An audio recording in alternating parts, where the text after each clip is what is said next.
క్రిందటి భాగంలో సైన్యం శ్రీశైలం చేరింది. త్రోవలో తాను పంపిన రామచిలక తన మీద వచ్చి వాలింది. ఇదేమిటి, నన్ను రాయబారిని పంపి మీరే నా వెనక బయలుదేరారు అన్నది రామచిలక. ఆ తరువాత చిలుక కాలుక కట్టిన తాయెత్తు విప్పి అందులో నుండి లేఖను తీసి విజయదత్తుడు చదివాడు. శ్రీశైలానికి అవతల పాతాళ గంగ వద్ద బ్రహ్మాండమైన లోయ ఉంది. ఆ లోయలో ఒక ఋష్యాశ్రమం ఉంది. నిజానికి అది ఋష్యాశ్రమం కాదు, విజయదత్తుని సైనిక వ్యూహంలోని ఒక భాగమే. వాళ్ళు ఎప్పటికప్పుడు సమాచారం సేకరించి రహస్యంగా ధాన్య కటకానికి పంపుతుంటారు. రామచిలుక కాలికి కట్టిన తాయెత్తుల నుండి తీసిన లేఖలో కొన్ని బొమ్మలు గీచి ఉన్నాయి.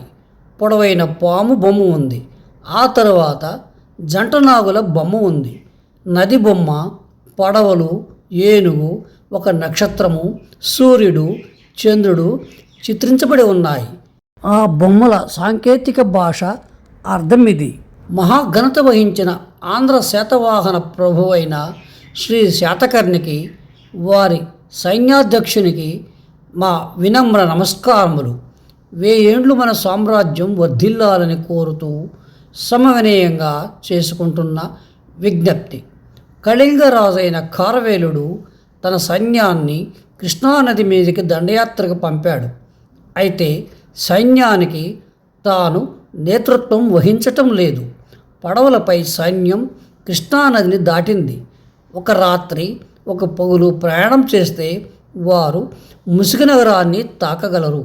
ఇట్లు మీ పాదసేవకులు ధనుర్ధాసు. శాతవాహనుల కాలంలో భారత, రోమక, యవన, ఐగుప్త దేశాలలో కొన్ని చిత్రలిపులు వ్యాప్తిలో ఉండేవి. అవన్నీ సంకేతాలే. వాటిని చిత్రించడము, చిత్రించిన వాటిని వ్యాఖ్యానము చెప్పటము ఒక ప్రత్యేకమైన విద్య. సర్పము 1000 ఏండ్లు సుఖముగా జీవించాలి అనే భావానికి సంకేతము. జంట సర్పాలు ఆంధ్ర శాతవాహన ప్రభువునకు సంకేతము. మావటివాడు లేని ఏనుగు నాయకుడైన ఖారవేలుడు లేని కళింగ సైన్యాన్ని సూచిస్తుంది. ఇలాగే మిగిలిన బొమ్మలు. శ్రీశైలం లోయలో రహస్య పరిశోధనా విభాగం విద్యాలయం ఒకటి ఉంది. అందులోని సైనిక విద్యార్థులకు ఈ బొమ్మల లిపులన్నీ కూడా పాఠం చెబుతారు. దీనినంతా విజయదత్తుడే నిర్వహిస్తున్నాడు. పైకి వారంతా ముని కుమారుల వలె కనపడతారు. చేతిలో భారతము, రామాయణం వంటి గ్రంథాలు, అధర్వణ వేద పత్రులు ఉంటాయి. విజయదత్తుడు కళ్యాణి అనగా చిలుకను, నీవు మహారాణి నాగవరదాయన దగ్గరికి పోవాలి అన్నాడు. మీతో కలిసి ప్రయాణం చేయాలని ఉన్నది అన్నది కళ్యాణి. మా కన్నోకరు, నిన్ను ఒంటరిగా పంపటం నాకు ఇష్టం లేదు, కానీ మహారాణికి ఒక సమాచారం అందించాలి. నేను బాగా అలసిపోయాను బాబు, ఇవాళ పోలేను. మరీ తొందర అయితే ఏ డేగనైనా పంపండి అంది కళ్యాణి. విజయదత్తుడు నవ్వి కళ్యాణిని బుజ్జగించి చేతితో నిమిరి, సరే నీ ఇష్టమే కానీ అన్నాడు. తమ వెంట తెచ్చిన ఒక శిక్షితమైన డేగను ధాన్య కటకానికి పంపి తాను సురక్షితంగా శ్రీశైలం దాటినట్లు ఈ రాత్రి దక్షిణాపథంలో ప్రవేశించి ఖారవేలుని సైన్యాన్ని తాకదలిచినట్లు తొలిటప పంపించాడు. ఆ తర్వాత అవిశ్రాంతంగా ప్రయాణం సాగుతూనే ఉంది.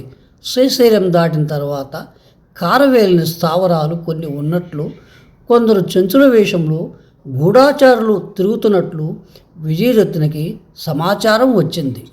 అందుకని విజయదత్తుడు ఆ రాత్రి ఒక వ్యూహాన్ని రచించాడు. కేవలం 10 మంది పదాతులు కరదీపులు చేతపట్టుకొని చెంచుల వేషంలో ముందుకు సాగుతూ ఉంటారు. మిగతా సైన్యంలో ఎక్కడా వెలుగు ఉండదు. అంధకారంలోనే గుర్రాలు, ఏనుగులు అంతా సాగిపోతూనే ఉంటాయి. మరీ నిశితంగా గమనించే వారికి బాట వెంట ఎవరో వర్తకులు వ్యాపారార్థం ఎడ్లబండ్లతో పోతున్నట్లు అనిపిస్తుంది. ఈ విధంగా తెల్లవారుజాము వరకు ఆంధ్ర సైన్యం ప్రయాణం సాగిస్తూనే ఉంది. గుర్రాలు, ఏనుగులు జాగృతంగా సాగిపోతూనే ఉన్నా దానిలోని సైనికులు మాత్రం కొంచెం కునుకు తీసాగారు. ఇంతలో ముందుగా పోతున్న చెంచు వేషధారులైన సైనికుల చేతులలోని కరదీపికలు ఆరిపోయాయి. పెద్దగా వారు ఆహాకారాలు చేయసాగారు. విజయదత్తుడు దీన్ని గమనించాడు. ప్రధాన సైన్యానికి కరదీపికా దళానికి మధ్య అర్ధగోడత దూరం ఉన్నది. శత్రువులెవరో అకస్మాత్తుగా వచ్చారని విజయదత్తుడు గ్రహించి కొన్ని దళాలను అప్రమత్తం చేయించి ముందుకు దూకించాడు. మిగతా సైన్యమంతా ఎక్కడిదక్కడ ఆగిపోయింది.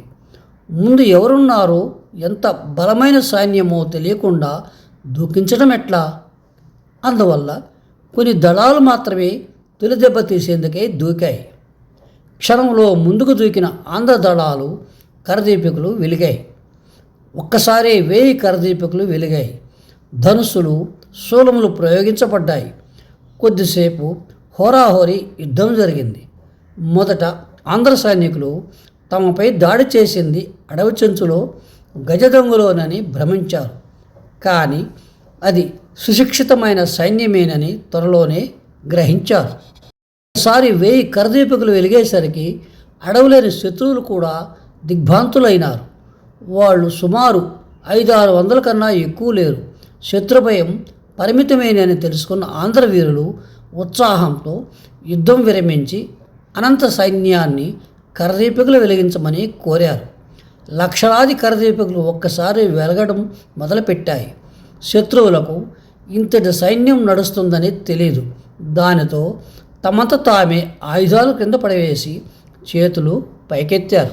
ఆ శత్రువులు విజయదత్తుని సైనికులు లొంగిపోగానే విజయదత్తుడు ధనుష్కుల శత్రువులను ఒక్కొక్కడిని పెడరెక్కలు విడిచికట్టి నేలపై కూర్చోబెట్టారు. విజయదత్తుని సైన్యంలోని సేనానాయకులు 500 మంది ముందుకు వచ్చి ఒక్కొక్కడిని విడివిడిగా ప్రశ్నించారు. కొందరు సమాధానం చెప్పడానికి నిరాకరించారు.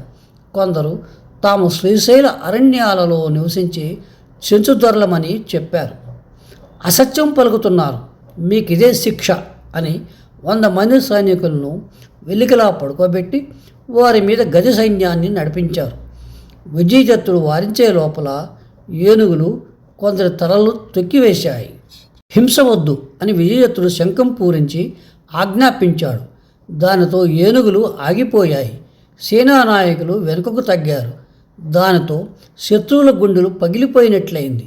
విజయదత్తుడు స్వయంగా వారి దగ్గరికి వచ్చి, ఇప్పుడు మీ ముందు నిలిచి ఉన్నది విశ్వవిఖ్యాతి అయిన ఆంధ్ర శాతవాహనుల లక్షలాది సైన్యం.